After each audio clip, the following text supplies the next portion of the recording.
Ewa, fadimy, mbola andininy fadimy atsika amizao. Amizao fotoana zao za tena resy lahatra amin'ny hetsika nataon'ny député 370 regny. Tena resy lahatra za, tena resy lahatra satria niaraka nitolona amin'ny vahoaka. Dia tena isaorako betsaka anareo. Ka noho izany tohizo le zavatra ataonareo fa tsara.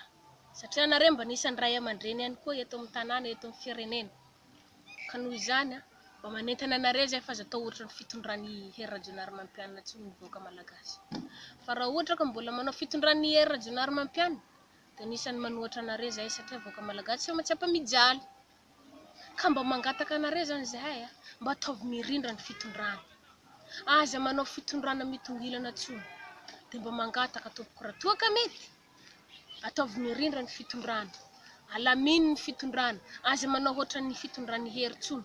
Atsika vahoaka malagasy ary ndesy tsara zay, ndesy milamina. Fa zay vahoaka malagasy ny tsy sarotra entiny. Arakaraka ny ataonareo ihany no mampilamina ny raha. Fa rehefa tsy milamina anareo tsy milamina koa ny vahoaka malagasy.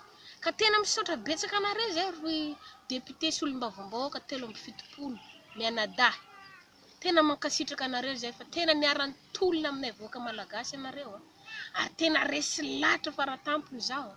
Tena tiako le zavatra nataonareo. Ary za koa tena mankasitraka an'le fitolomana zay nataonareo miaraka amin'ny vahoaka madinika. Misaotra ny fitsangananareo. Ary tena hita fa tena mahery fo mihitsy anareo an'ity Madagasikara ty. Ary matoa anareo nanao an'iny zavatra iny, nanao an'iny hetsika iny. Misy zavatra tianareo harenina koa.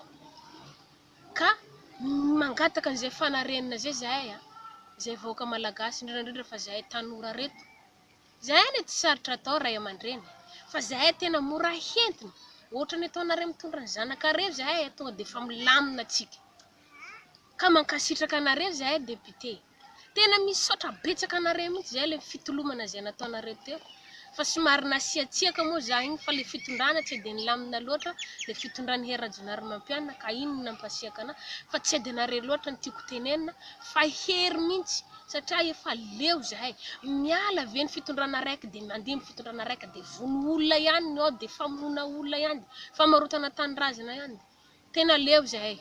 Ka mangataka anareo député zahay mba hilamina tsara ny fitondrana, mba hirosotra ohatran'le nataonareo ihany ny zavatra ataonareo, hanohatra ny ratsy anareo fa manatsara ny tsara ihany vao may hatsara anareo. Mankasitraka anareo zahay, mankasitraka mankatelina anao ny tenako. Saotra tompoko.